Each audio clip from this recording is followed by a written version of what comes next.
Hello and welcome to the Build with Baer workshop. My name is Pat Baer and I'm here to build a model kit and to hang out with all of you. I'm throwing the Baer Cave, the Lego, the Scythe, the Tier 2 blue emote in the chat. If you are currently a subscriber, reply with those emotes. Put them in the chat. If you're not yet a subscriber, you can say hi, you can use other people's emotes, or if you want to be a lurker, go ahead and lurk. Before we even start saying hi to all the people that showed up here, let's also throw the Baer Cave, the Lego, and the Scythe emote into chat. For Harold, who subscribed for 67 months. Thank you so much, Harold, for all of those months. That's an incredibly large number. You'll love to see it. And by you, I mean me. I love to see it. Thank you very much. And hello to Crazy Coke, 91, John, Lashbrook, H-Bomb and Friends, Harold, Ghost Valve, John, and Lord Crashington. Oh, I already said John, but don't say John again. And Lord Crashington is here. Welcome, everybody. It's a Monday night, and I appreciate you being here, spending some of your Monday with me as we finish up this kit. Aristofan's here, too. Hey, Aristofan. We worked on the top of the kit. We built the weapons at the beginning of the stream, which feels weird, or at the beginning of the kit. It was like, build the chest, build the head, build the gun, and the lance. That's a strange thing. And Harold just cheered 69 bits. Thank you so much for that. Cha-ching. Thank you very much, Harold. Appreciate that. Welcome to the top of the bits leaderboard. Excuse me. Sorry about that. Oof. My apologies. I appreciate y'all being here on a Monday as we work on this kit. We'll take a look at that in a moment. I do have a Lego set. The Speed Champions Lamborghini Countach. Countach.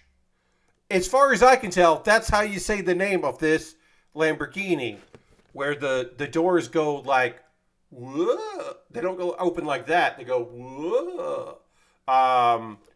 Yeah, so I got the Countach here. It's a Lego set, 262 pieces. Lovely looking car. That'll be the next thing that we work on.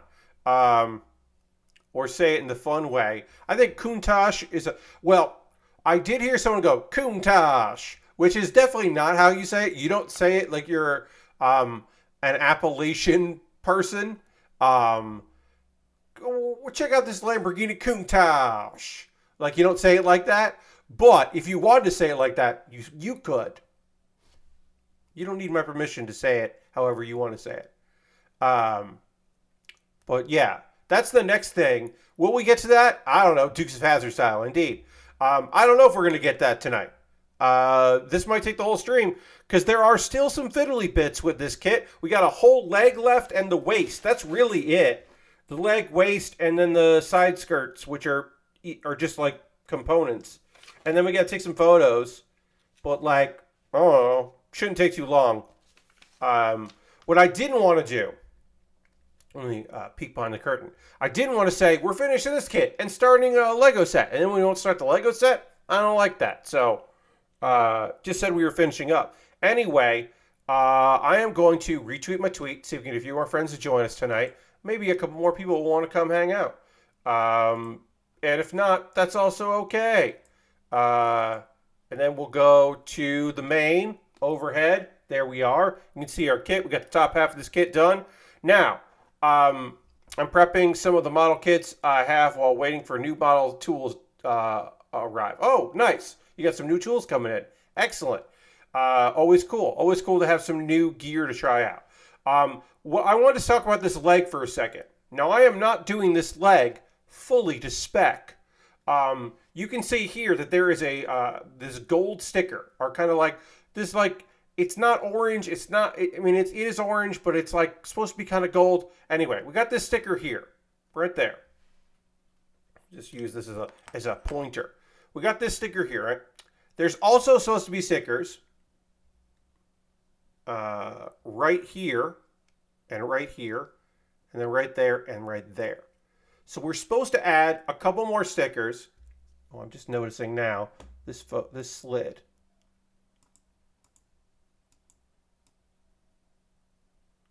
There was like a sliver that you could see through it, and I didn't like that.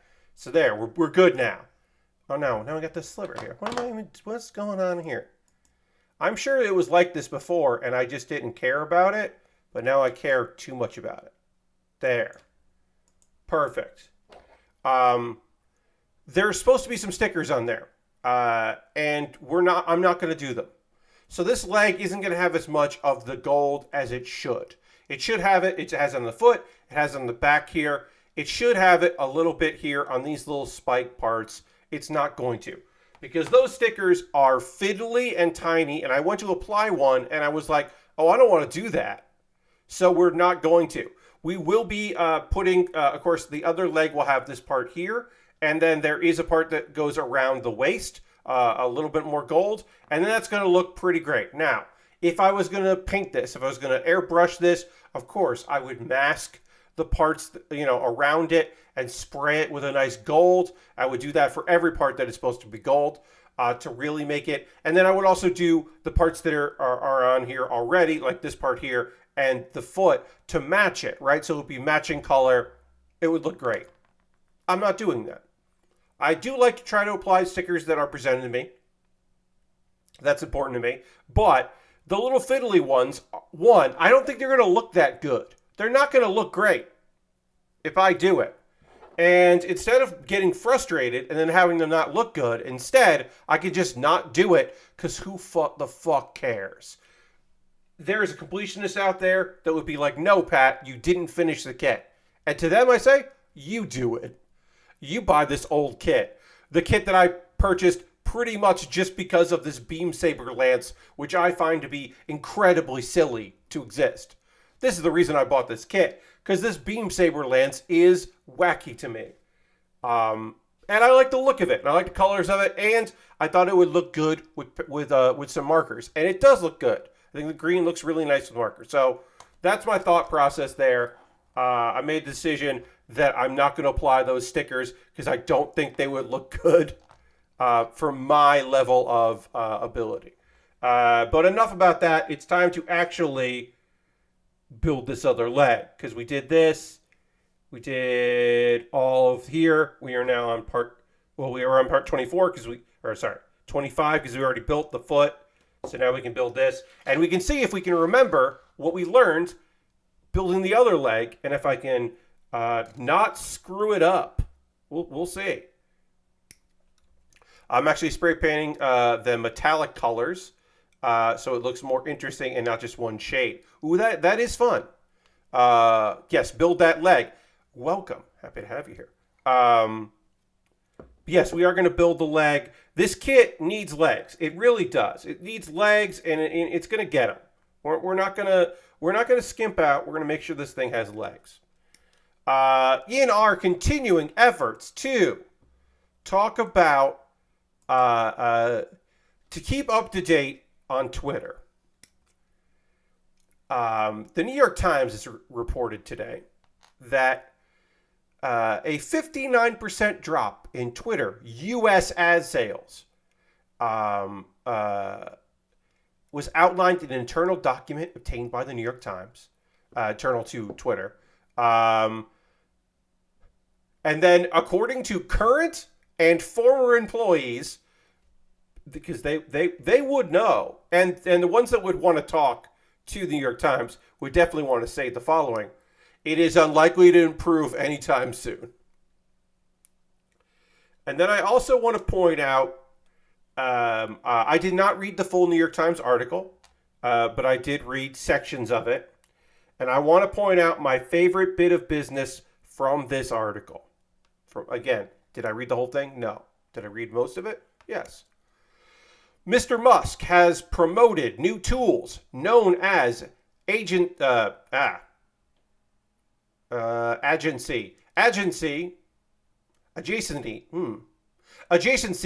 controls. Adjacency controls is hard to say. Adjacency controls. So advertisers can keep their ads away from tweets containing specific keywords or posts by certain users. So a way to appease advertisers is to say, hey, look, if there are people out there you don't want your ad to run near we'll make sure that doesn't happen. Or keywords that you don't want, like above and below. No problem. Some advertisers are using the tools to keep their content away from Mr. Musk's tweets. For people familiar with the situation said. So advertisers who are sticking around are like, I can have certain users nowhere near my ads? Great. How about the owner of the company? I would love to not be anywhere near any of his nonsense. That's fucking hilarious. That is unbelievable. That is very believable. Okay, so I put this one on upside down. So we are immediately, no, I didn't. Okay, so it was that. All right, got it like that. Look, can I part separate this if I screw it up? Yes, I'll be able to part separate this and figure out my mistakes. But the goal is to not have to do that. To figure out what I'm doing before I get that far so I don't have to fix my mistakes. And instead, I didn't make a mistake. That sounds great. If I can avoid making a mistake. That's awesome. But again, is this easier? Is this easy to fix? Not really. Obviously, Lego is the easiest thing or far easier to fix your mistakes in, but it's not impossible. We do have the tools at our disposal. We have the part separator, which is very handy for stuff like this. We also have some spudgers here that are mostly used for like fixing smartphones and stuff like that, but wonderful for working with plastic. And then if things get real dicey and something gets broken, I got liquid cement. The real solution to problems is just to glue them together. That's the final way to go about it. If all else fails. So we're in Muskwatch 2023. I mean, there is something very strange and somewhat cathartic. Like, obviously, this site, I am not here to say that the website was good at any time. It might have been okay. It was fine before he ruined it. But it wasn't like it was amazing before he came in to do his fun nonsense all over the company. But it is my opinion that it is sinking far faster with him at the helm. That he is actively and consistently and fundamentally making the thing worse. And that is fascinating. It is very interesting to watch Rome burn. Okay, so this is not right because I am doing this. Okay, so I want to have this like this. We want to have this like this. Okay. Make sure this polycap is in the right space. It is. Great. And there we go. Okay, so that's moving like a leg should, like a knee joint should. That's always great news when you're building something and it's like, okay, it's working. Hooray. I don't know. I'm in a mood tonight. I would call tonight's mood fine. I didn't have a lot. I did a lot yesterday. I was extremely productive for a Sunday. I got a lot of stuff done that I normally would be doing today. So that left for today to be like emails and catching up with some things, but also like a lot of downtime, which is fun and nice to have on occasion. But yeah, my Monday was a real, like not that stressful, not that deep of a day. So that's always nice to have. But it does mean that I come in with an energy that is a little different from my normal Monday energy. Hopefully it won't be any sort of problem with that. I don't imagine it'll be a problem, but you never know. Redecorating, organizing my room while I have the house alone. Nice. Yeah, I just had a very productive projects. I normally film my Wednesday video series. I normally film on Monday nights, but I filmed it yesterday because I was just inspired. I had a different idea for what I was going to film, and then I threw that idea away because I was like, no, actually, I have this other idea. I didn't throw it away. I just postponed it, I should say. I had another idea that I was like, no, this is actually the thing that I want to do. And boom, there we go. Filmed it. Pretty happy with the results, and now I can focus on other things, which is very fun. Mostly putting up posters and art. You got what going to cons. Oh, nice. Yeah. I have a lot of artwork from conventions that is currently sitting in a storage unit. I saved a bunch of great stuff. I took some stuff out of poster or out of, a bunch of things out of frames and saved them with the intent that, when I'm back up in New York, I will take that stuff out of the storage unit and be able to properly display them again. That's the goal anyway. And there were a few things that I never took out that I bought at a convention and then I put in a big holder, like a poster holder, and then just put them in my closet. And I was like, I'll frame these someday. And then I just never did. There were I would say a few things in that collection there. All right, before I attach this here, I might as well get the old panel lines here. We're just going to use our black marker and give this some detail. We do have to add a sticker here, which we will do in a minute, but I'm just going to hit this with a marker. And then, of course, we'll hit it with our polymer eraser to clean up the lines that we don't need. But yeah, nice and easy. All right, so we did our Twitter update here. We'll do a Twitch update. Twitch.tv/WWE is an active channel again. They have not had a presence for a while. There was certainly attempts in the past. They had a backlash from a lot of their employees who wanted to be streamers or were already streamers, in that they were like, well, it has to go through a person and all this other stuff and be part of it. And then Twitch was taking its normal cut, and then WWE wanted a cut of the streamers, and it was this whole thing where it's like, I mean, if they're using the name that you gave them and it's not their name and it's the name that WWE owns, totally understandable. If they're using their real names, that's not part of your contract. That's got to be something that's negotiated. Apparently, it took a very long time for that to happen, but WWE is currently interested in getting more eyes on the product via social media, because young people don't have cable television, so they don't watch USA, or they really don't watch Fox either, but they certainly don't watch USA. So there's a whole demographic that they're trying to get, and the idea is that the streams during their shows are second screen nonsense. The basic idea is that you'll have you'll use your parents' cable login to watch it on the computer on a monitor, and the other monitor you can have Drew Gulak on twitch.tv/WWE watching along, and you could just hear his thoughts and a couple of the announcers and all that, and get some storylines and other wrestlers and such. It's a second screen experience. That's apparently the thing they're going for. But they struck some sort of partnership with Twitch. Or maybe you have Twitch on your phone while you're watching on TV.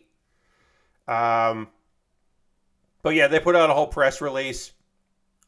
The companion sidecast to Monday Night Raw. Behind the scenes. Rotating cast of hosts and superstars, and unique and exclusive content such as backstage interviews and more.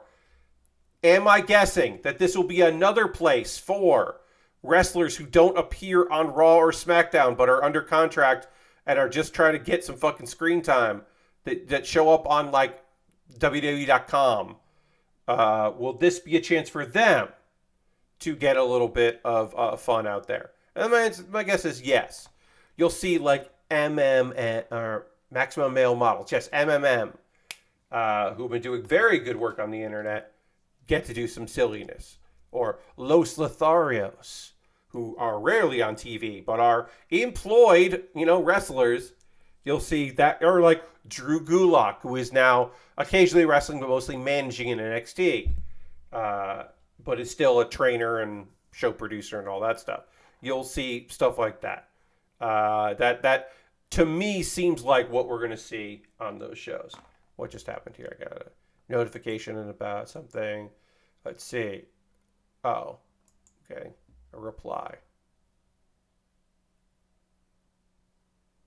Yes. Lots of wackiness. Sorry. Someone replied to a comment I made on another YouTube channel, so I don't need to worry about that. But if it was a comment on my YouTube channel, I would be interested. You know, you get it. You know how it is. That's the life of somebody that makes a bunch of things for the internet and then consistently worries about those things. Like, is anybody watching this YouTube video? Has anyone checked it out? How many views did it have in its first hour? Is it being, you know, is it at the point now where it is being recommended to people that like things similar to it? No, it doesn't seem to be. That's a shame. How long into this video are people watching? Like, well, it's, 12 minutes, and it looks like people are kind of tuning out after like 8. That's pretty good. Okay. Like, they're not getting all of it, but they're at least getting into some of it. Like, okay, sure. These are things that I would love to be at a point where I don't care about them. I could just stop caring. That is a solution to a problem that I have created for myself. Like, I could just become a guy that just does not care about that, but I know me. I know who I am. I care very much about those things because I want more people to watch the things that I make because I think they would like them. So that's a frustrating thing, but it's not the end of the world. Not the terrible problem that only some people are watching the things I make, because I don't make videos that no one watches, and that's great. That's just a great thing, because there are people out there that make things for nobody, and I am not one of those people. I make things for some people.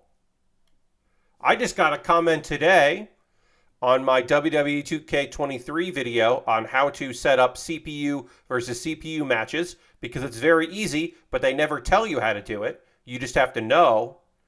2K does not let you know. And I just got another comment today from someone saying, thanks so much. And that makes me happy that somebody today found that video that I put up a little while ago, which is why I made it. It's the same exact way as you do for WWE 2K22 and 20, but people aren't going to search for that. They're going to search for 2K23, so that's why I put it up, that video up. It's like a short video. It's nothing. It's not the comedy video stuff that I do, but it is nice to have something that's helpful. I don't know. I guess we should talk about this $3,500 VR thing from iPhone, this VR/mixed reality headset that they announced. Now, when I say that, I will say this.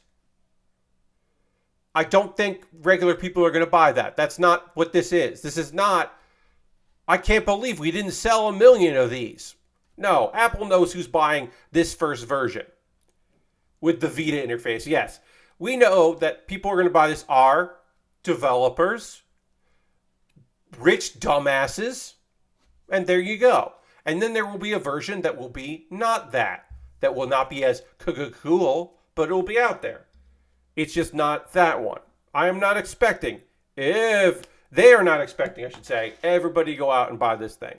They're not going to be wildly disappointed when it doesn't immediately sell out. It's more of a proof of concept. And also the fact they're calling it the Vision Pro means that there will be other Visions, because they're not just calling it the Vision. I hate more than anything that it's called a quote-unquote facial computer. I hate that it's called a facial computer. I think that's terrible. I hate the mixed reality mode where you can see through it. I think that's called eyesight. Yeah. Um, oh no, the thing that shows you eyes. Like, why? The thing, like, when people get close to you, it like changes and you can see, they can see through it, and they call that eyesight, but not the lowercase I. You know, like Apple does. Instead, it's just EYE, and it's just like, go the full thing. Call it eyesight with an I. What are you doing? What are we doing here? How did that get fucked up on your nightmare nonsense device? How are you not going to do that part? How's that work? I don't know. I don't know why that's the thing that was like, hey, wait, what?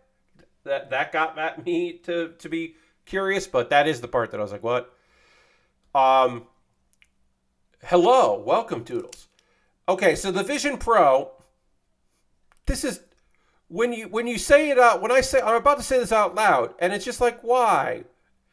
The Vision Pro has 12 cameras, 5 sensors, and 6 mics. Why does it have 6 microphones? Why does it need 6? Like, I can understand the cameras, I can understand the sensors. What?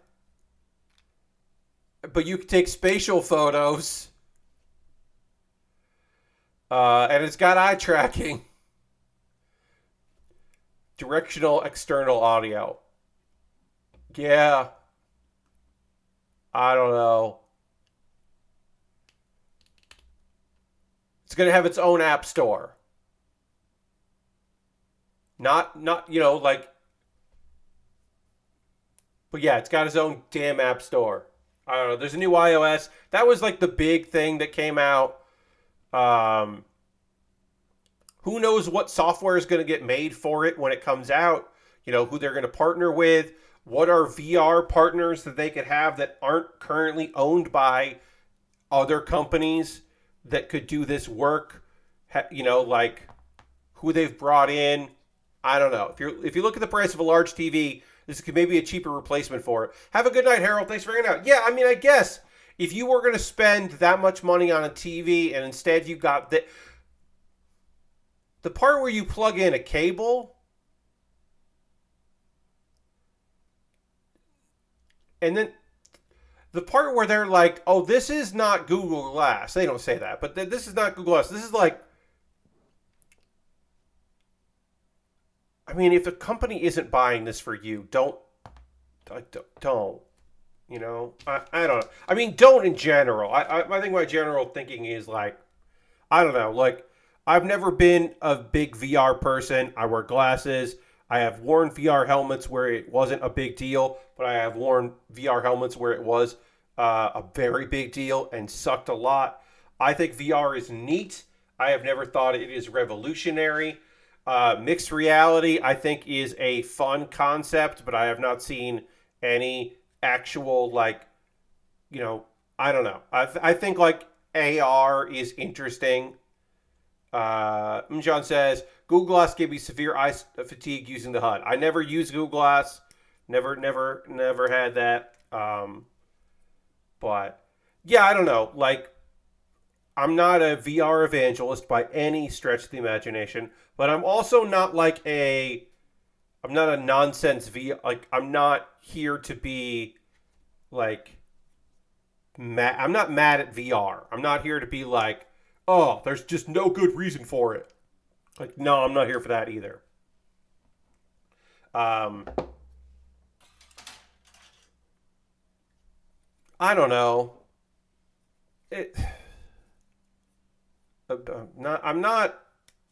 I'm just whelmed by all of it, I guess I should say. Maybe it's tech fatigue. I don't know. But when I was like watching clips about this today, I was just like, okay, I don't know. Like, I don't have it in me to be outraged by any of it, but I also like. Look, here's the thing. Do I know some people in my life that are going to own this? Yes. Yes, I do know a few people that will own this product. Is that something that, you know, it's like, yeah, will I ever wear one? Probably not. Maybe someday I'll run into somebody I know who has it and I'll stick that thing on and I'll be blown away. Just looking at this screenshot of this woman wearing it, and there's a cord hanging out of the back of it, and I'm just like, no cords. Make it do less without a cord. No cord sticking out. You can't anymore.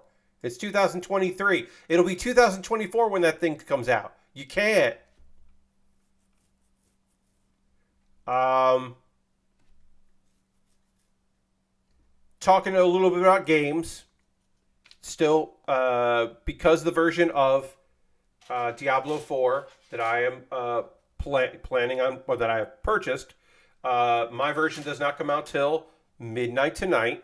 So I'll be playing it at midnight tonight for a little bit. That'll be my post stream. Get some work done, upload a thing, then I'm going to play. And I'm very excited about playing. I enjoyed what I played of the betas.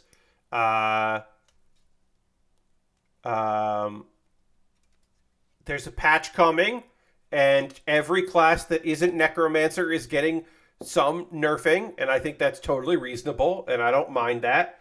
Mainly because I was planning on being a Necromancer anyway, so doesn't fuck me over. I know some people are pissed, but also get used to it. There's going to be... It's a Blizzard game. There's going to be patches that you hate. Like, yes, Blizzard is specifically picking on you, and they're not picking on anyone else. And they're ruining your fun, your weird fun, and they're only doing it to you. This is not me defending Blizzard by any means, but simply pointing out that people love to talk about getting a company messing with them specifically when doing balance patching, and how people are always finding a reason why it's the end of the world. Necro was fun. Yeah, I had a good time demoing that, and look forward to playing on Tuesday. It's one of those technologies that may come true fruition in the future, but now the cost is such a high barrier to entry that until prices drop dramatically, it'll remain a curiosity. I mean, that still is VR. Like, cheap VR is still pretty fucking cool. Like those, I forget what it was called, but it still exists where you can just, you can slide a Samsung, or not a Samsung, any kind of Android phone in there. And it just works and is cool as hell. The Google Cardboard is kind of that thing, but there was basically like an AR thing that just worked via your phone, through your Google account. And it was like goggles, but it was wireless. You could plug in headphones to it if you wanted to. And then you use a Bluetooth controller, and it was pretty great.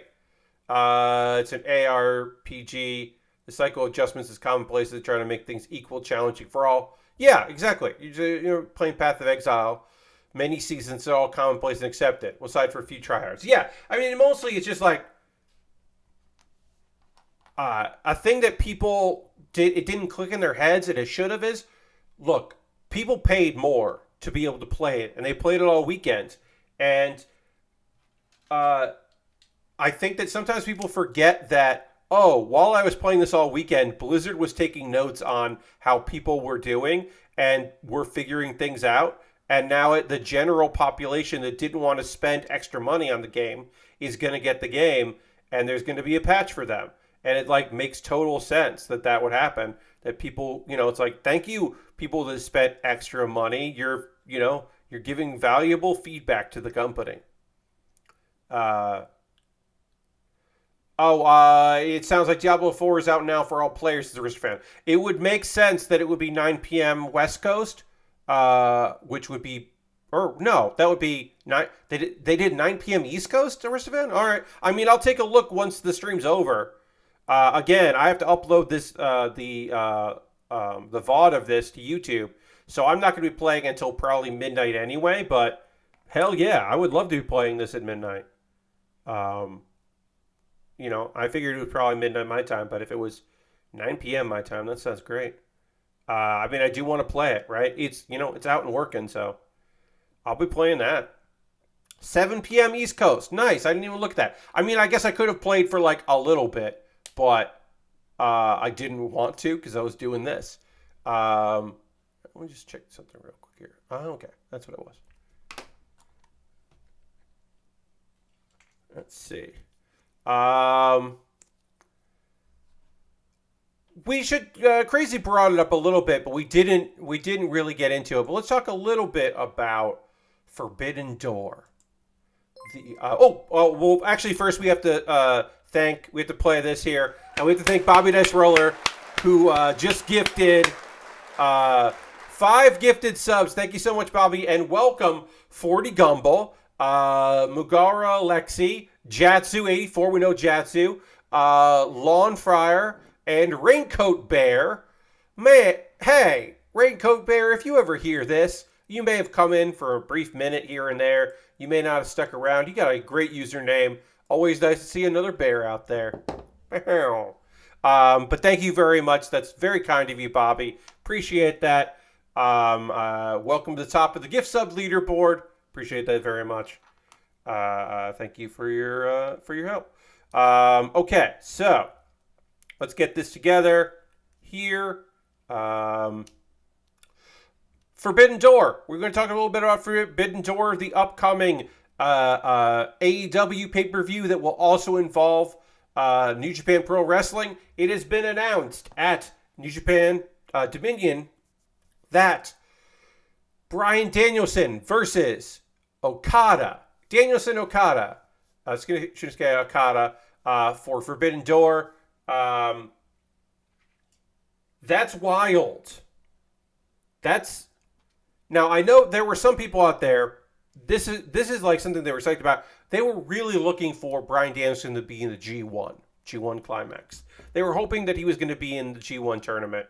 That was something that I know a lot of people were really hoping for. That's not what this is, but this is, at Forbidden Door, a fantastic matchup. Danielson-Okada. It also means that the BCC are not going to do a 4-person match, which some people thought we might see that at Forbidden Door, like a multi-man match. There's still a possibility there could be a trios, but look, if this is what we're getting with Danielson, where he doesn't wrestle week to week, but he does big... Bryan Danielson is going to go from, most likely, let's say, a Iron Man match against MJF, a Anarchy in the Arena match, Okada. There's a possibility he'll have a match before then, but if he doesn't have a match before then, that's like his matches, the last 3 matches will be that. And that's wild. I really like that. If we're just getting big match Danielson, we got work every week, fight all these young people that you want to fight. What just happened here? Oh, we got a new follower. Welcome, Burnt Rolla. Thank you very much for the follow. Appreciate that. We are on our way to 2,000 followers, folks. I just need, 62 more people, and then I will hit the big 2,000, which doesn't mean anything, but it's a nice big number. So yeah. But yeah, if that's what we're getting here, if we're getting Danielson doing just big time matches, I think that's rad. That's very cool. I'm in favor of that. Oh, I got to do the back here. Get this back piece on. This is some D parts here. There is a little part. I don't know why. Sometimes these kits, this is the era kits where they included a lot. They include a little like cover. If you're not going to use a,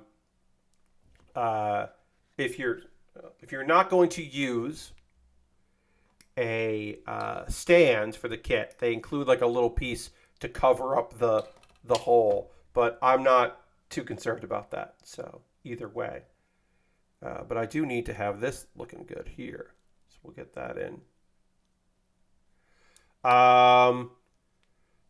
Smaller thing about Forbidden Door, Santana is teasing that he'll be on Rampage this week. Not Forbidden Door related, but AEW. We got 2 things.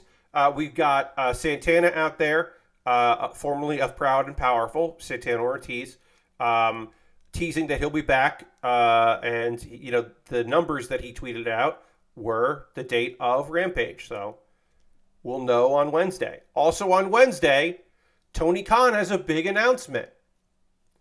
Tony Khan is going to be announcing who will be in the main event, or what the main event will be for the first ever Collision.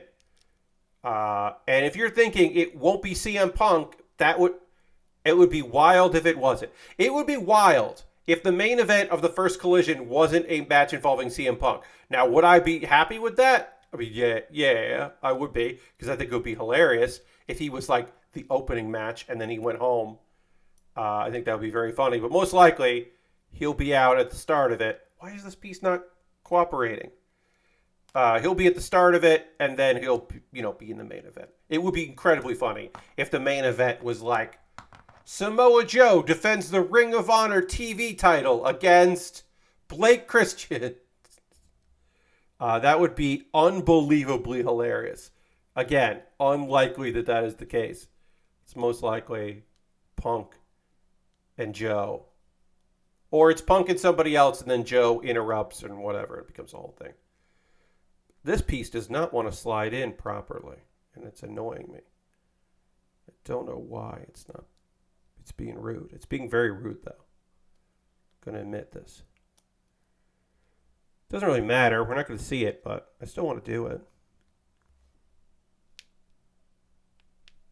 There we go. Nope. Why are you being like this? So yeah, strange. Let's see. Do we know anything else? Is that the first match actually booked? Whoa, Bobby. Bobby Dice Roller just gifted another 5 subs. Thank you so much, Bobby. Let's throw the barricade logo and the site emote in the chat. Bobby just gifted subs to Shanks Kisoon, Jester of Jumbo Jets, Black Comet, Lady Lilybell, and Brozard. Thank you so much, Bobby. That's unbelievable. I appreciate you very, very much. Thank you for that. You've now gifted 104 subs in this channel's history. That is a ridiculously high number. And I thank you very much for that. All right, is this in now? Yes, that's now in. Why wasn't working before? I don't fucking know. Well, I appreciate that very much, Bobby. I certainly try to be a fun place. That's the goal, is that this is a fun place for cool people. Good streams, good times, good oldies.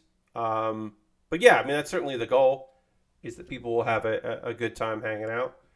So I need the other beam saber. Of course, we have our beam saber lance, but there's a backup beam saber that goes on the shoulder. Is anything else actually booked for? Whoa, what happened here? Whoa. Oh, okay, I know what happened. Great. I was on the wrong. I went to type an F because I want to search Forbidden Door. And when but I was actually on my dashboard for Twitch, and so I pressed F, which made my preview of the stream. It made my preview full screen, and it really freaked me the fuck out. So that's not a problem. All right, let's see. So wait, was this confirmed? Was Kenny Omega versus Will Ospreay confirmed for the IWGP United States Heavyweight Championship? Was that actually confirmed? Ospreay earns. Oh, that happened so that happened at Dominion. Okay. Ospreay earns IWGP US title bout against Kenny Omega at Forbidden Door. Okay, so it's Ospreay Omega at Forbidden Door. That's good. Ospreay's around. It'll be easy to promote that. I forget on occasion that Kenny has the IWGP United States Heavyweight Championship. I do forget that. So that's neat. That'll be a good match. Those two know how to wrestle each other. Fuck yeah. So right now it's that and Danielson versus Okada, and that's already a great card. Now, would I like to see the thing I want most from Forbidden Door is a showcase of women wrestling. Because the last Forbidden Door, it was just 2 women already from AEW. Now, is it a little bit of a cheat if you have Willow in there because she is AEW and Ring of Honor and also the New Japan Strong Women's champion? Yeah, it's a little bit of a cheat. But don't just have her wrestle AEW wrestlers. Have her wrestle someone from Stardom. Have her wrestle someone from the independent scene that has a connection with New Japan. Throw in Ryo Mizunami. Like, throw in someone who can do that, who isn't necessarily just part of AEW. Mix it up a little bit. Again, like I said, somebody from Stardom. That would be rad. There's a way to do it that isn't just, oh, well, we'll have 2 AEW wrestlers wrestle. I mean, having them wrestle for the strong belt is already fucking cool, but it could be cooler. It's what I'm saying. That's kind of how I feel about it. I don't know. But yeah, I would like to see it be more than just like, I don't know. I want to see some deep cuts. I know we're not going to get deep cuts. We are going to get like cool people, like incredible people from the company, and that's going to be rad. But I'd like some real weird choices, some weird New Japan Pro Wrestling. Like, I don't know if you have any suggestions, but like, I don't know, like we could have people that do New Japan, US dates. I think that would be kind of fun. But like, I don't know, have Tanahashi in there again. I think that would be fun. I think that would be neat. Like, yeah, you can have Juice. You can have Archer in there. You can have people that like hang out in the company that do New Japan dates that are also AEW people. But I don't know. I'd like to see something wild. You want to see some LIJ? Yeah, all right. Hey, here's something that will be fun. Have a couple Bullet Club people show up, pissed off at Bullet Club Gold because those guys got kicked out of Bullet Club and they're still calling themselves Bullet Club? What's up? Would that make Bullet Club feel babyface? Either one of them? I don't know. But that could be kind of fun. I honestly would love to see Clark Connors. I'm very surprised that after his stellar performance, Clark Connors didn't get to do more stuff with AEW. I'm genuinely surprised about that because I thought he really held his own. Also, Zack Sabre Jr. versus Orange Cassidy for Forbidden Door. I kind of want that for All In the UK. But if we could get Zack Sabre Jr. versus Orange Cassidy at Forbidden Door, so we can get Bryan Danielson versus Zack Sabre Jr. at All In, because I think that's the money match for Danielson is Zack Sabre Jr. So why not have Zack Sabre Jr. versus... fuck it. Have Zack Sabre Jr. Have him show up and have him beat Orange Cassidy and take the international title to All In. I mean, OC has had a great run. Love that man, personally and professionally. But losing to Zack, not a big deal. I think it's a really fucking cool that Trish Stratus is back and doing good shit. What are some other wrestlers you think could come back like that and do good? So you never really know how people are in their ring shape, right? Because that's the important thing, right? Is not just can they work on the mic? Because there's a lot of wrestlers that can come back and be very good on the microphone. But it's that weird question mark of like, can they still go? Like, to me, it's the people that retired, that didn't retire, they just got let go and didn't do it anymore. Like, Tyler, the man formerly known as Tyler Breeze, he's wrestling this year. He has not wrestled professionally since he was laid off. I'm very excited because I think that he's a great wrestler. So Bull, that's the most one of the most beautiful things in the world is that Bull Nakano has not come out of retirement, because specifically about Joshi wrestlers, it's a bummer that some of them do it again because they miss it and they loved it, but some of them do it again because they financially need to, and that's a bummer. And that's a bummer across the board universally, right? Across the board universally, to me anyway, is when wrestlers have to get back out there, have to do the indies. Some of them, like PCO, that guy's brain just needs to be a wrestler. And sure, great, good for him. He's doing some weird shit. I appreciate the weirdness of a PCO. But there are other people that are out there doing their thing, and you're just like, this is sad for everybody involved. Like, I'll say this. The perfect context is North Wrestling, which is a fine wrestling promotion in the UK. Lovely. A big event they're doing. They've got Scotty 2 Hottie there, and they've got Gangrel. And here's the thing.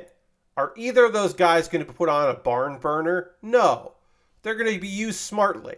And it's a fun thing to say that those two wrestlers are going to be there. And also Joe Hendry.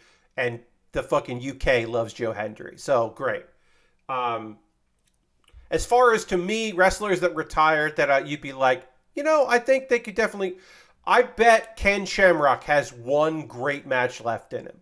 I bet Ken Shamrock, from looking at him, he's in shape to keep himself going. I bet Ken has a match in him, and it would be fucking pretty fun to watch. I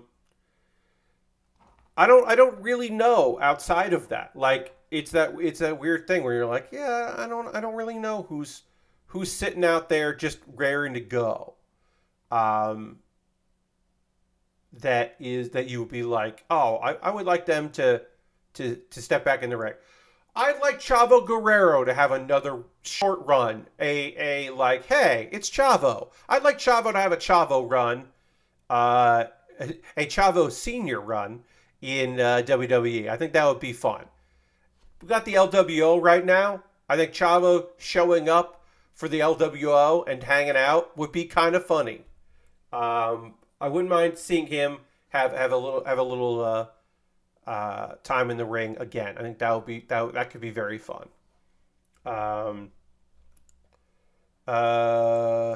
Let's see.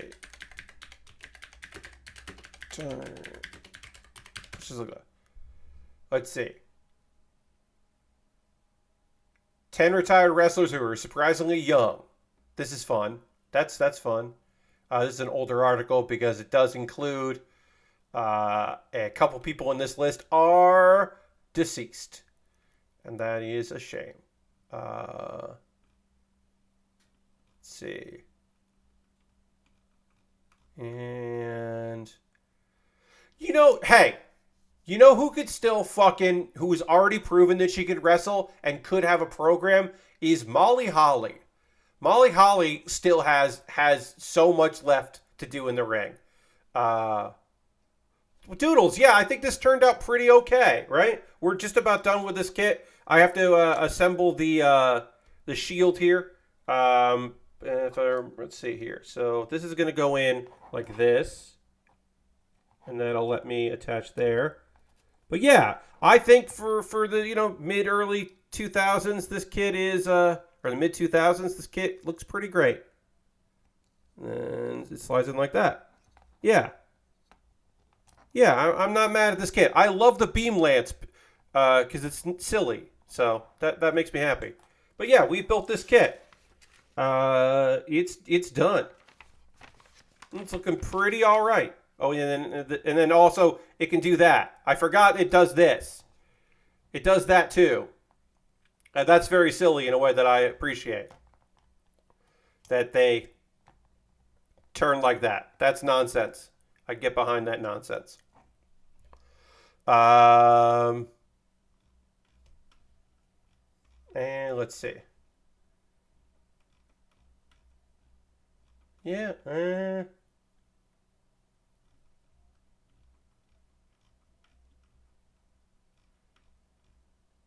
Let's see if there's anybody else who retired young on this list. Nah, nobody else. AJ Lee. AJ Lee retired from wrestling at a very young age. AJ Lee could come back and wrestle in a promotion. The fact that she hasn't wrestled in a while just seems to be her choice, but she'd come in. All right, so the twin beam spear is done. I love that it fucking bends like that. That's silly in a way that I think is very fun. I'm going to take a photo of this, and then we'll wrap this kit up. I don't know why I thought it would take the whole stream to finish this. I was wrong, but yeah. It's got a good look to it. I like it. Just get over in here. And then we'll take a pause for the cause, talk about ways you can support the channel, go through all that nonsense. And then we'll get back in and start working on we'll talk about some anime and some manga, and we'll start working on a model kit, or a Lego set, I should say. All right, so let's slide this down.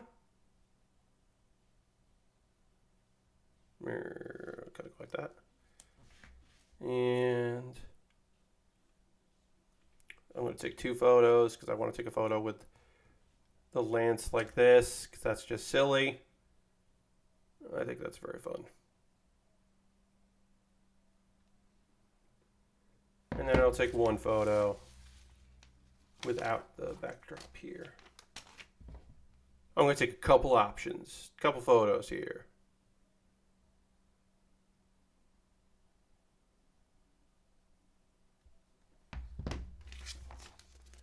Then we get the white instructional background.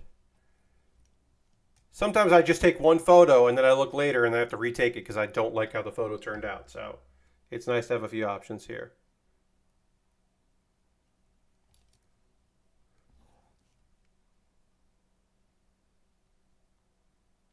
All right, great. That's going to do it for the RGM79FP GM Striker HG, a kit that, like, at the end of the day, I think looks pretty all right. Again, I really like the beam lance. I think that is a silly feature that I enjoy. And, yeah, that's going to do it for that kit. I'm going to need my part separator here because we're going to be working on Lego next. So it's nice to have the brick separator instead of the part separator. And then for applying the decals or the decals, if that's how you say that, if you're one of the people that says it that way, I've got just a spudger. I'm just going to use a spudger here to apply. Okay, you could use the separator, but I like having a spudger for that stuff. And because this is a Speed Champions thing, the assumption is that this will involve quite a few stickers, because that's usually the case. So we'll have that and that over there. And this is what we're working on here. I'm going to, we'll go to this window here, because we're going to do a pause for the cause in just a moment, but I am going to quickly update here so it says something different. So it's going to say Lego Lamborghini Countach, because this is the Countach.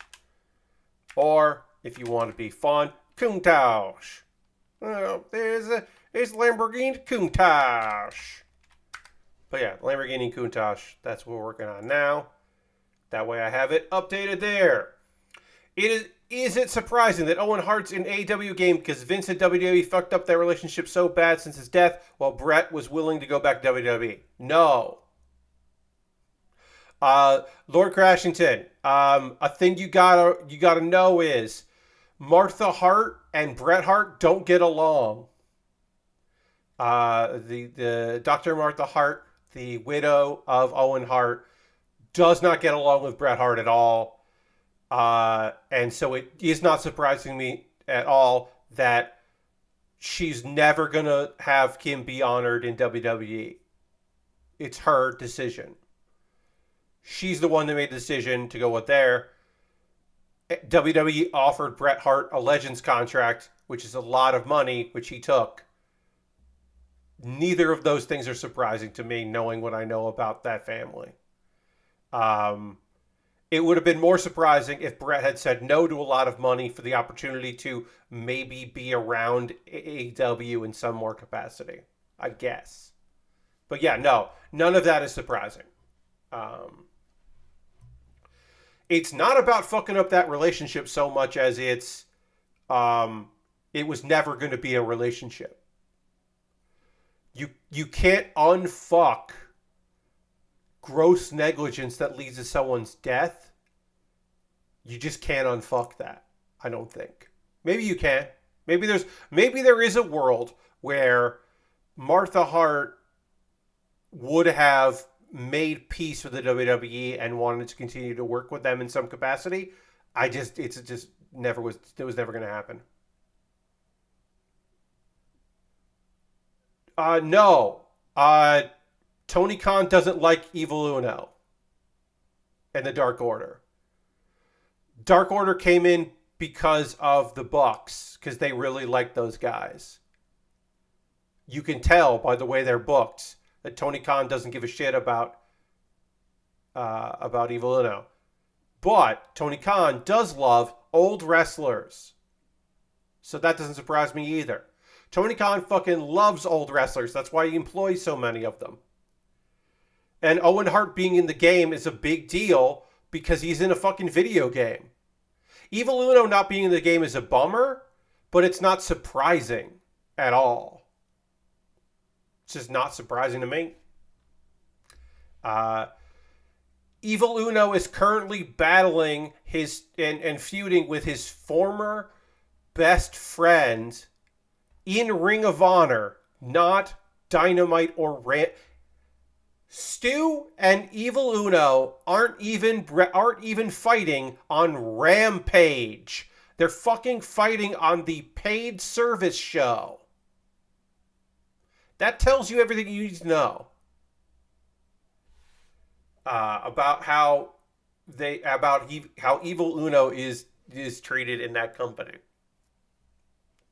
The fact that a blood feud is happening that would be compelling television, but we don't get to see it unless you spend $10 a month. You want to see Stu Grayson and Evil Uno, the dissolvement of a lifelong partnership and friendship. You want to watch that? $10 a month. You can watch that. Bothers me. But it'll always bother me. But it doesn't surprise me. I'll say that. I do want to point out I like a lot of wrestlers in AEW. I like the presentation of wrestling they do. But I am not someone that is just like, they're perfect. Just because I more so think that WWE fucks up consistently with its wrestlers. I like AEW more than I like WWE in many aspects. Outside of it, and obviously a part of AEW that I fucking despise is how they only book one women's match per show. At most. Pardon me. There was a women's match and a mixed tag match on Dynamite. So there were 4 women who wrestled on Dynamite. Which is a lot more than normal. And also 4. I'm not sure that argument holds since people like Samoa Joe are Samoa Joe is no longer Ring of Honor exclusive. He is advertised for being Ring of Honor / Collision. He's going to be on Collision. He's probably feuding with CM Punk. We don't know that for sure. But no, he's on Samoa Joe is not Ring of Honor exclusive. There are a bunch of wrestlers who are not Ring of Honor exclusive, but there are some who are. Like Stu Grayson is Ring of Honor exclusive for some reason. But Willow's not Ring of Honor exclusive. BCC members are not exclusive. The Lucha Brothers are not exclusive, even though these are champions. Samoa Joe is not exclusive.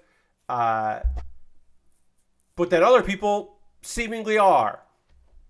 Like Shibata. Isn't, but isn't. He's also not a full-time staff, whatever. Anyway, there's a lot of shit that sucks about that. But yeah, Ring of Honor still costs money, and I think that's silly. for what it is. But whatever. I don't want to be in a bad mood about that, about Ring of Honor, but or anything like that. But I am I'm a bit annoyed with that shit. All right.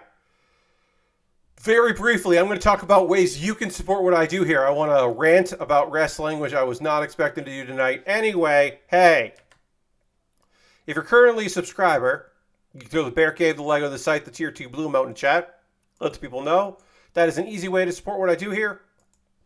Cash money or your Prime gaming token. If you have Amazon Prime linked with your Twitch, you get that token. You can use that on any stream. Why not use that for me, your friend Pat? That would be great. Or you could be like Bobby and gift a sub. I mean, you don't have to gift as many subs as Bobby did, because Bobby gifted 10 subs today. But you can gift the sub and join the gift sub leaderboard if you want to do that. You could also do cheer like Harold did earlier and do that. That's another way to support what I do here. But yeah, I mean, you can throw those emotes if you're a subscriber, because subscribing is the easiest way. And I like to see those emotes. It's fun. You could also join me on Patreon. I got a Patreon, a $1, $3, $5, $10 tier over there. There are different rewards for the different tiers. Consider joining me on Patreon. That's another way to help me out there. You could also go to my YouTube, youtube.com/PatBaer, and become a member over there if you want to do that. That would be rad as fuck. Memberships are available. Subscribing is free. Membership is $2 a month. You get my Wednesday videos on Tuesday. And the video that you're going to see, if you become a member, that you'll see tomorrow, and everyone else will see on Wednesday, is pretty fucking good, I gotta say. I recorded it last night, and I'm pretty happy with how it turned out. I think you'll like it. So take a look at that when that goes up. Let's see. What else? Oh, yeah. Those are all monthly ways to support me. And you're like, Pat, I can't do it monthly. What about a one-time donation? You could pop in there if you want. Through PayPal or Stream Elements or Ko-Fi. And everything I make through direct donations through YouTube, which includes AdSense. So watching my videos does help me because I get a little bit of that ad money. Through Patreon and through Twitch, all goes into a fund. And with that fund, I buy model kits. This Lego set that I'm about to start, I purchased with money out of that fund. The model kit I just finished tonight came from that, and I appreciate that very much. Now, I do have a backlog of stuff that I'm always happy to build out of. I just got 3 things in the mail today to continue working on those. But you might say to yourself, well, Pat, is there a way that you would build something that isn't in your backlog? Is there a way to jump the queue and become the next thing that you build? And the answer to that is fucking yeah. Yeah, dude. Buy something from my Amazon wish list, and then I'll have to build it sooner than anything else. It'll jump the queue. I've got a bunch of stuff on my wish list. I added some new stuff pretty recently. Some Lego sets. I added some new Lego in there. Some model kits, inexpensive kits, very expensive kits, kits that are never on sale, kits that are always seemingly on discount, free shipping, all that stuff. Take a look, see if there's something there that you would like to see me build, and you can purchase that. My birthday is June 23rd. If you want to buy me a model kit for my birthday month, hell yeah, you could do that. You get me one of the only real grades I've never built, the Freedom Gundam real grade, which is on sale right now. Just go and pick that up. It would come to me in the mail, and then I'd make a dedicated YouTube video about the thing you purchased, and then I would build it before I built anything else. I disconnected. That's awful. People watching locally, that's fine. When people watching Twitch, hopefully I'll come back, because that is frustrating. Yes, I've been disconnected. We'll see if that comes back. It is trying to reconnect. Folks that are watching at home, I'm going to not promote myself anymore for a second here while we try to reconnect. 2, 1. Reconnected? Reconnected successfully. Hooray. Refresh. Let's say refresh. Asking people to refresh because it looks like we're back. And if you can see me, if we are back, My apologies, friends. I don't know. I got disconnected, but I seem to be back. So that's nice. Also, right in the middle of promotional bit, indeed. Hey, I got an Amazon wish list. I got a Throne wish list. That's my Amazon alternative. And you can also go to USA Gundam store, buy a gift card there, send me a DM on Twitter or whisper on Twitch, because my DMs are open on Twitter, and you can always whisper me here, with your gift card code, and I will use that gift card to buy something from USA Gundam store, a fine, wonderful place. Could do that. Let's see. Other ways to support what I do here. Join my Discord. I post build photos at the end of every stream. I am dropping frames immediately, and that's a shame. Hopefully that will be temporary. What a fucking nightmare. I'm just still dropping frames, so that's fun. I didn't disconnect. Oh, I did disconnect. Great.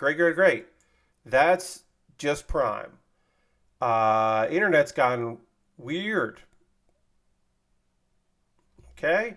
Local friends, thank you very much for continuing to watch this. We'll see if it comes back. If it just keeps fucking up, we'll just disconnect and call it an early Monday. But let's see. 4, 3, 2, 1.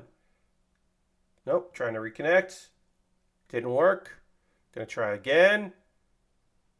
We'll see if it works now. My internet's working, so I don't know why I'm disconnecting. 2, 4, 3. Okay. Did we reconnect? Did we reconnect? No. Still trying to reconnect. Why is this like this? I don't know. It's very frustrating. I'm almost done promoting myself, and then I could get build Lego, but also maybe get disconnected. I've reconnected. Okay. I think it's reconnected.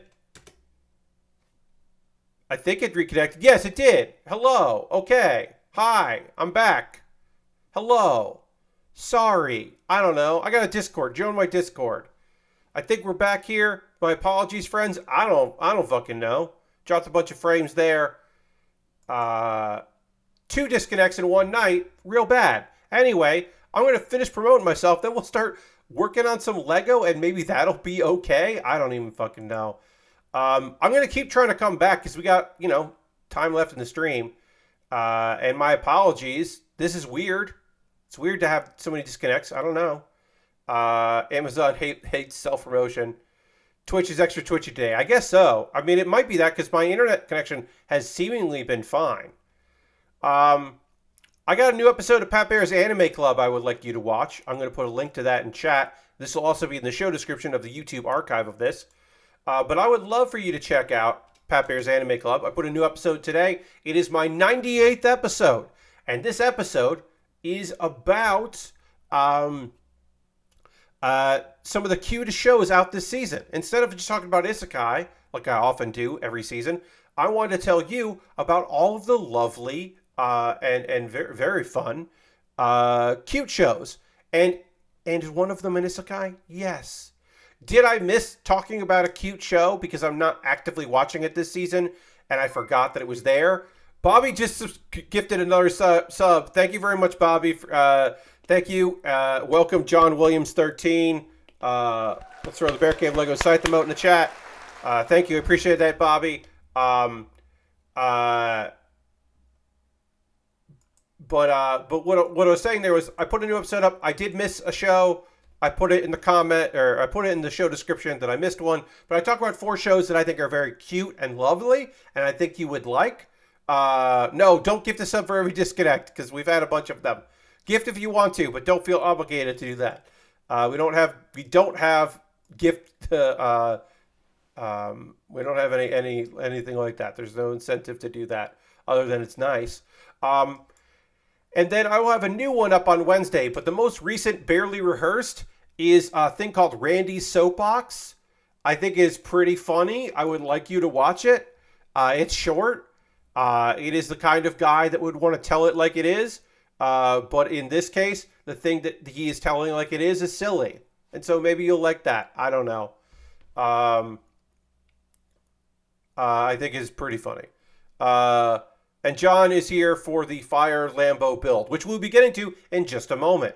Because I have now finally, despite the many disconnects, I have now officially finished my promoting of myself. So now we can start doing some knolling of Lego, and we could talk about some manga and some anime, and we'll get into some anime talk first, and then we'll talk manga. And I'm going to drink some water, because I desperately need to do that. And we'll get into that in just a moment. So I'm going to drink some water, and we'll transition back to the overhead, and we'll start getting these parts here knolled and getting organized in just a moment. Get ready for that. It's coming your way right now. Okay.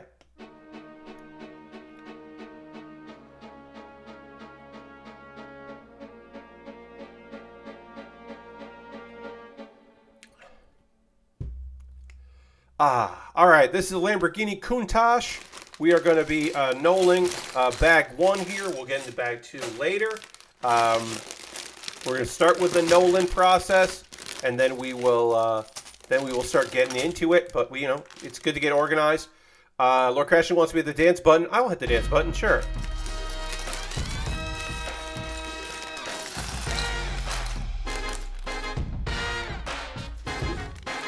Make sure this bag is empty. Always important to make sure the bag is empty.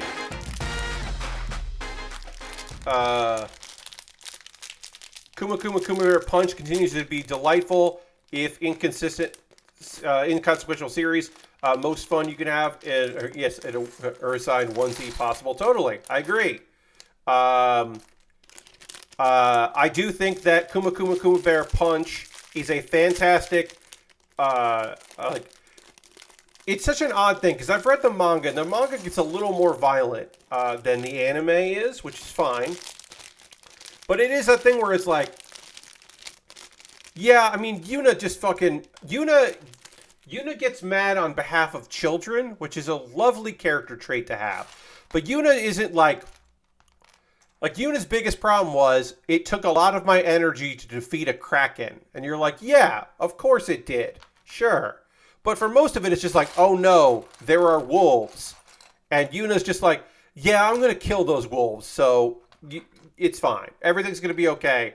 Because I'm just going to mess up those wolves real bad, real easy.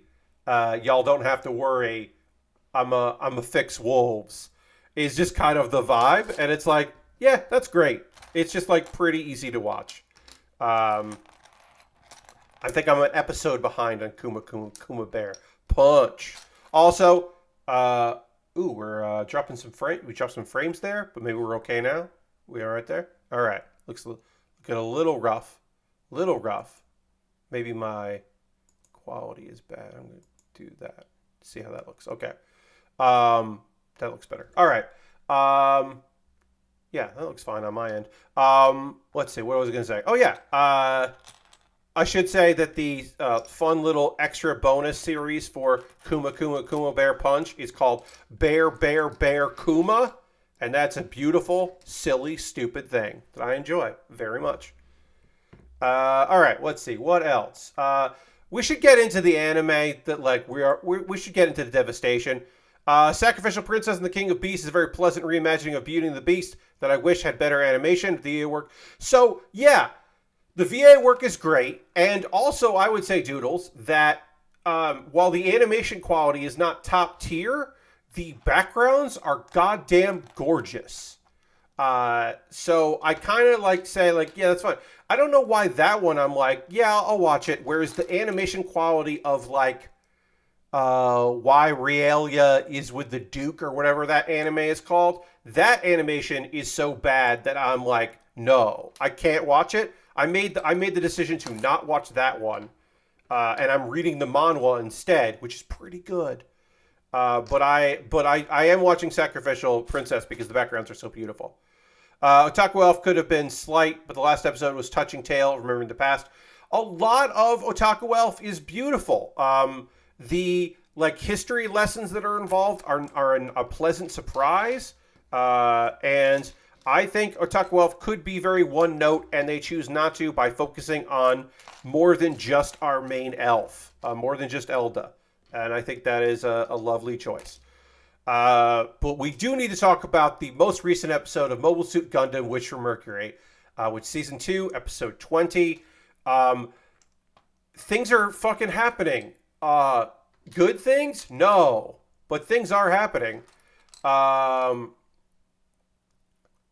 Yeah, I mean, like, it's very Gundam in that people are trying to do the right thing and suffering for it. People are trying to do the wrong thing and suffering for it.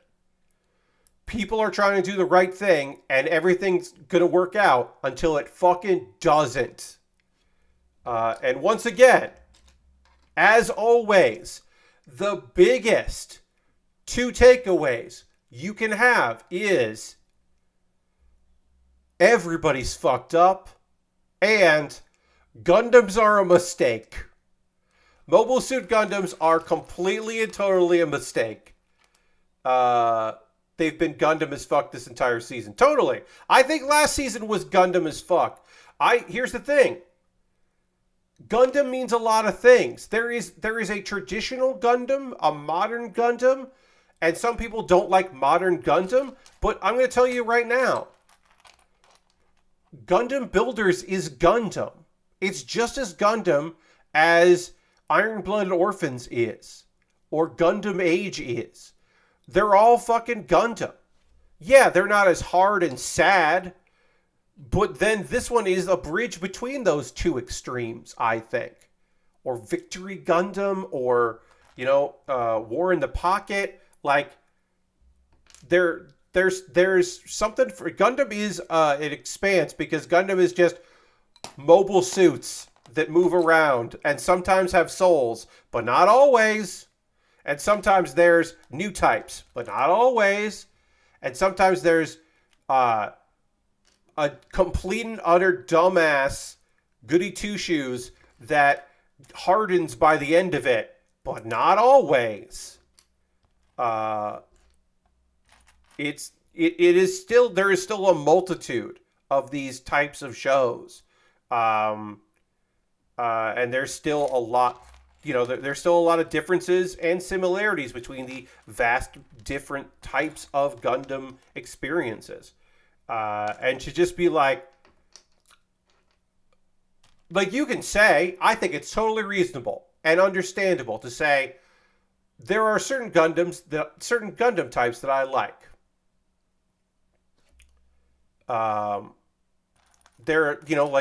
What I'm looking for in a Gundam series is blank. Like, I am not looking for Gundam Breaker Battlelog. John, you don't know anyone who's busier than Austin Walker. I think Austin Walker does seasons of the Gundam Project as a way to be able to talk about Gundam. But I don't think that he has it in him to do another podcast on a single subject. Because he's already doing too much. But I do think that, like, the Gundam Project is if you were looking for something like that, it's very inexpensive to get it. I think it's they might still be $1 as a Patreon as a month. I don't know. No, John, that's never going to happen. He's not an academic anymore. That sailed. That ship sailed. That's for retired Austin Walker to be like, finally get that. That's not this Austin Walker. That's not there. I would be very surprised if he ever went back into academia at this point in his life, in his career. Anyway, Ghoul's looking for evidence. That's Ghoul's motivation in this one is evidence and then a big fight. Grassley House puts on a big fucking song and dance, and then things don't work out great for them. A bunch of people get released, including Noria, who goes on a fucking rampage, with again a Gundam rampage to avenge Sophie, and which also causes a bunch of students to die. And Suletta, who doesn't, you may remember, doesn't have a fucking Gundam anymore, because her Gundam sister abandoned her, along with her mother and her fiance. She doesn't have a Gundam, so she can't even like fight at all. It's fucked up. It's very fucked up. Ghoul faces Shadiq in a fight that looks very good with good music because it's a fucking Gundam fight that looks really fucking solid. Like, I don't know. That's my big takeaway. Hey, that fight looked good. Let's see. And there's a lot of like thoughts and feelings in that one.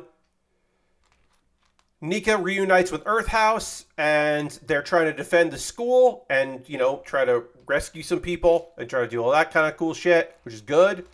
Elan convinces Noria to stop because while they were hiding, they bonded, which is great. And then she dies. And he flips the fuck out. Again, using Sophie's Gundam. And then he escapes in a Gundam. So that's not good. Again, want to point that out. Elan is like, hey, you got to stop this. And then like, hey, chill. Not actual dialogue. And then she's dead. So, okay. Grassley House is arrested. Sirius is rescued. Soletta helps search for survivors, and the rest of Earth House start to join her in helping. Yes, Ghoul does redeem himself. Here's the thing. I don't think Ghoul... Obviously, Ghoul's role in helping Mjolnir get, you know, relieve the Ariel. Obviously, that sucks, right? That's a hard decision. We don't love that decision because we didn't want that shit. We didn't want that to happen. But I don't know if he really needed to redeem himself in my eyes anyway, because I think Ghoul is doing his best, and Ghoul is trying to be Vegeta, but he might be Yamcha. You know? Ghoul could be Yamcha. Or maybe he doesn't want to. You know what? I'm wrong. He doesn't want to be Vegeta. He wants to be Piccolo. But I don't know if Ghoul is Piccolo. Ghoul might just be Yamcha. He might be the earliest villain, enemy becoming friend. But he's not going to be like just up there with everybody else. He might be like lower tier support. You know what I mean? That might be his destiny. We don't know. But I do appreciate Ghoul. I appreciate Bob. Hey, here's the thing. Just about everybody's got it really fucking rough. And the people that didn't have it really rough, they now have it really rough. Because their school got fucking blown up, got really fucked up. Maybe you shouldn't give tools of war to teens. Just gonna throw it out there. One of the biggest things that we have learned in all of Gundam history is maybe these tools of destruction should not be handed to teenagers or adults. But yes, Ghoul was great. Ghoul had a lot of heart. I mean, he's always got some heart. He had a lot of heart in this one, and he did good. Yeah, no, totally. I understand. Yeah, I mean, it's the thing. It's like, yeah, Ghoul's motivations are very clear. It's just that Ghoul's motivations, he is not... Here's the thing, right? So Ghoul needs to do this to redeem himself. Ghoul needs to get that win back. Ghoul needs to find out what happened with his dad and honor his father and all this other stuff, right? Ghoul needs to do all these things. That's great. It's great for Ghoul. He's not the main character. He might not even fully appreciate that, but he's not the main character. So it's that thing where it's like, yeah, good for you, but like, ease up. You're fucking the shit up for everybody else. You are contributing to bad times. You need to like fucking ease off. Put the brakes on a little bit, ghoul. And now, a very easy, one of the weirdest episodes so far of the Aristocrats' Otherworldly Adventures Serving Gods Who Go Too Far. Last week's episode was the training episode. That episode was Kine training for several years. We met some new characters. We learned about the evil god Aaron that he needs to defeat, the fallen god that has been trapped. We learned the bombshell that when Kine's parents died in that an accident, they were summoned. They were actually summoned along with another Japanese person, to this world, and his parents died in order to seal Aaron. So it is his destiny, Kine's destiny, to eventually defeat Aaron. So he trains. Last episode, we had a dragon friend and a Fenrir, which is fun. So now we have 2 summoned companions for our guy, which is neat. That's a fun bit of business. All right, so we got our driver here. We got our Lamborghini driver. We're gonna go with. We can go with I'm a little concerned or I'm having a great time. I think we're gonna go with I'm having a great time face. Yeah, we're gonna go with can you fucking believe this is my job face. I get to drive this cool car.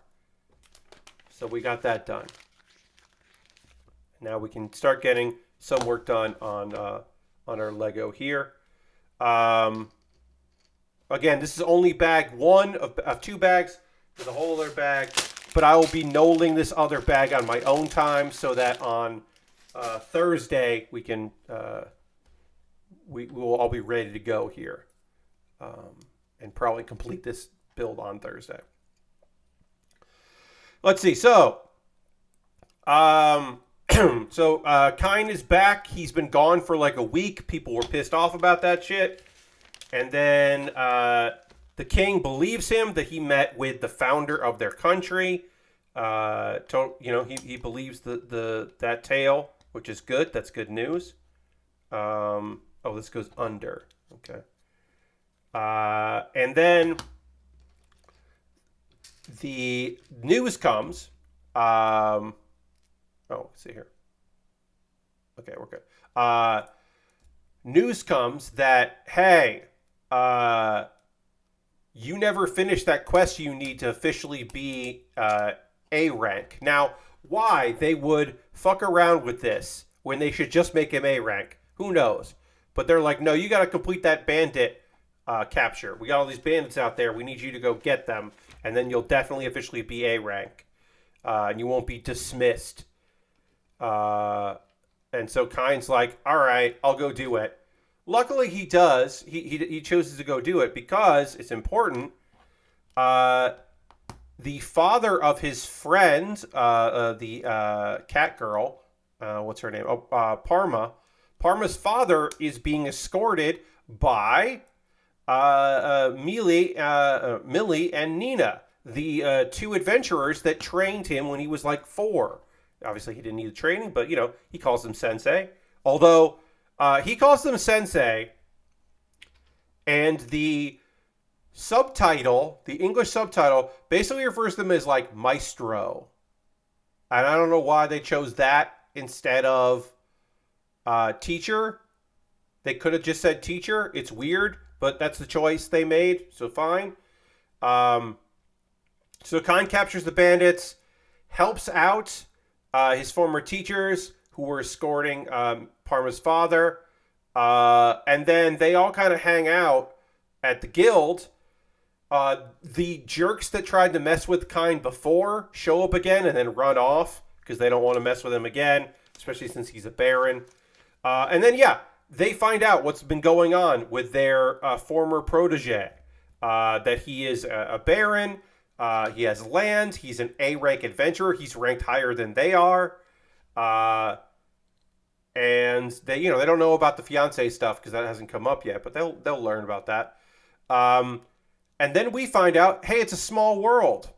Claude, who was an adventurer that he met before, Claude is actually the brother of Melee,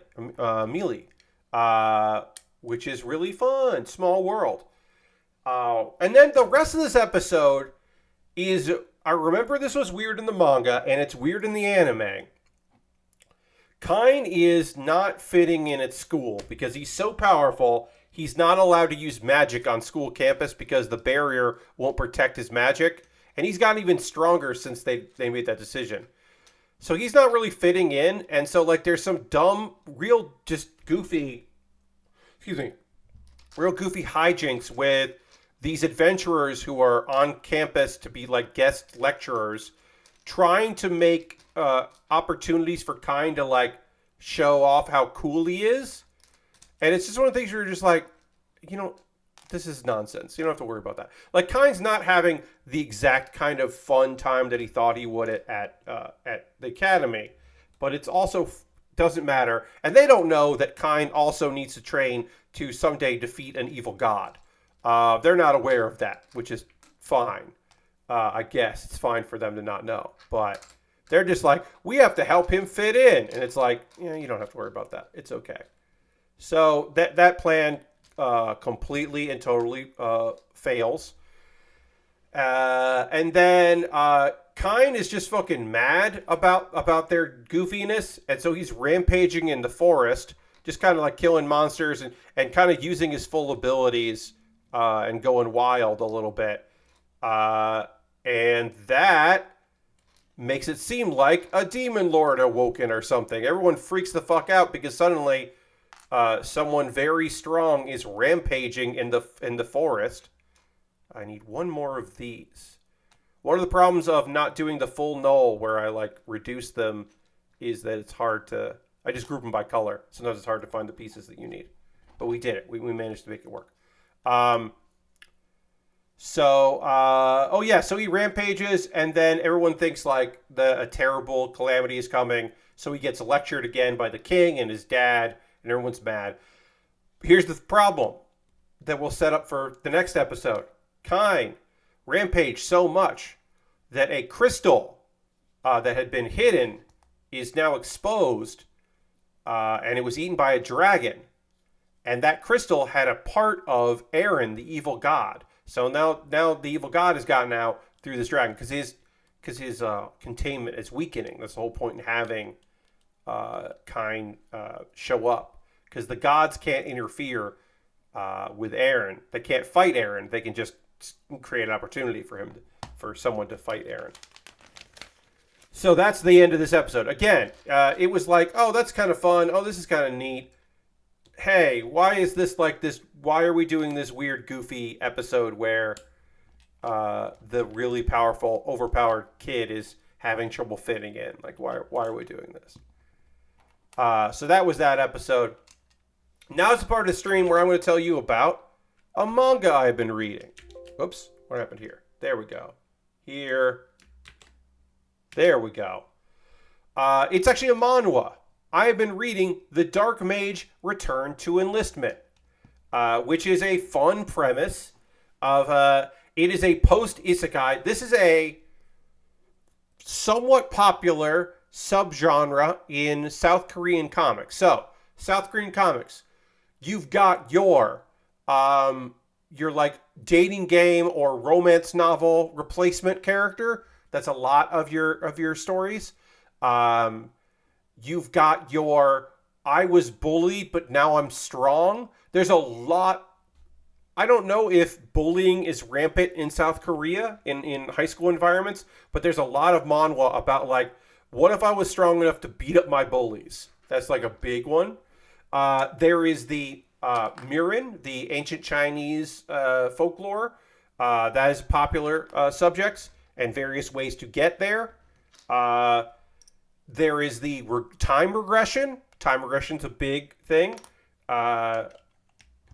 including one of the weirdest subgenres.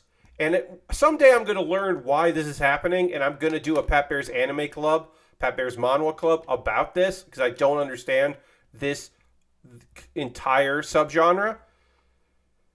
I've regressed back in time, and now nothing will stop me from being incredibly good at the video game that I was good at, but someone stopped me from being great at.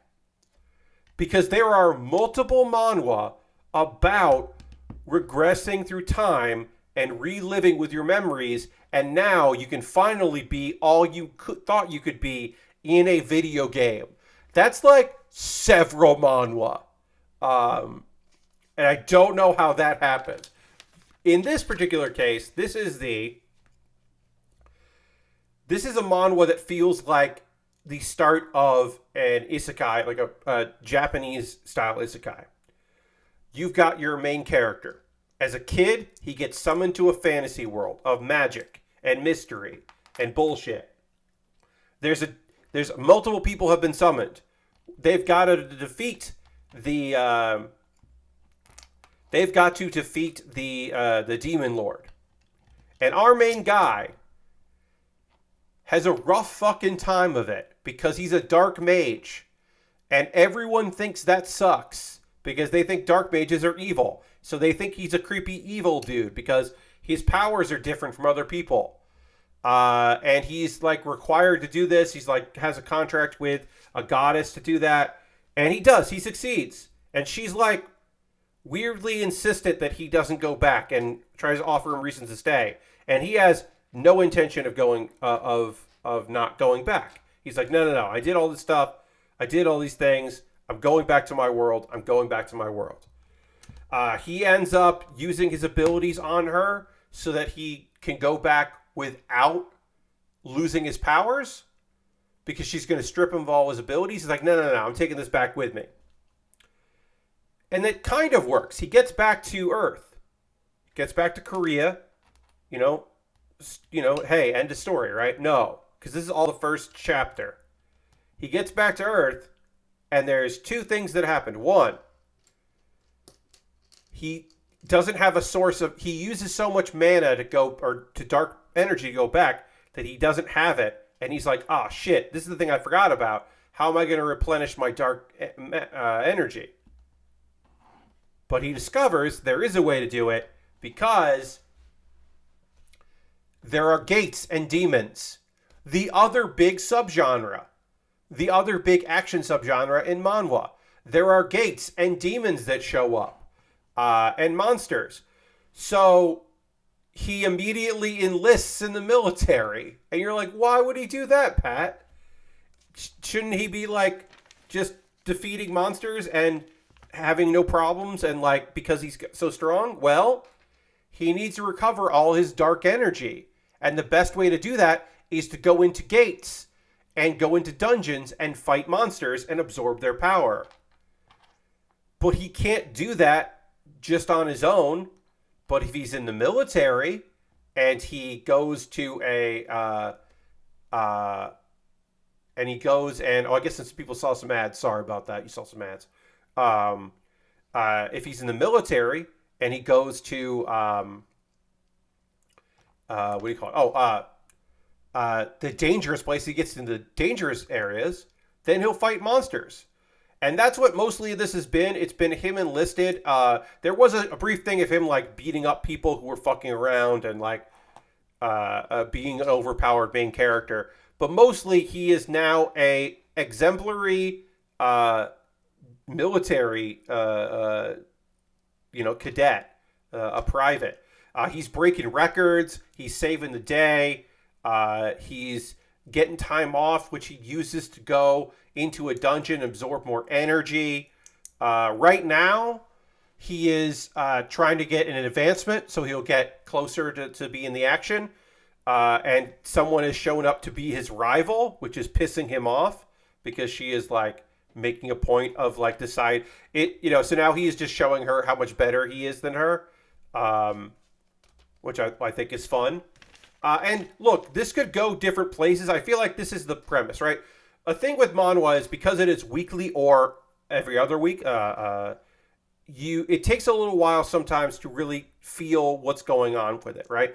I usually do like 10 chapters into a manga and like 20 or 30 chapters into a manhwa before I'm comfortable talking about it. But this one, there is the possibility that this could pull a U-turn on me and like become a different type of story. But I'm fairly confident this this book knows what it is right now, and we are being presented with what it actually is, which is, of course, the story of an overpowered dude who already had the fantasy world done. This is his post-isekai. Comes back, the world is different from what he knew, but he does know one thing, which is how to defeat monsters with his overwhelming strength. And he's got a fun attitude about it. He's got a pretty great attitude, an enjoyable attitude. Yeah, I mean, that's basically it. The Dark Mage Return to Enlistment. Totally watchable. I think pretty enjoyable, I would say. If you were looking for a manhwa to check out, this is pretty good. Pretty easy to onboarding, pretty easy to get into. I think we're going to stop there with the Lego build. We'll pick up on 14 here.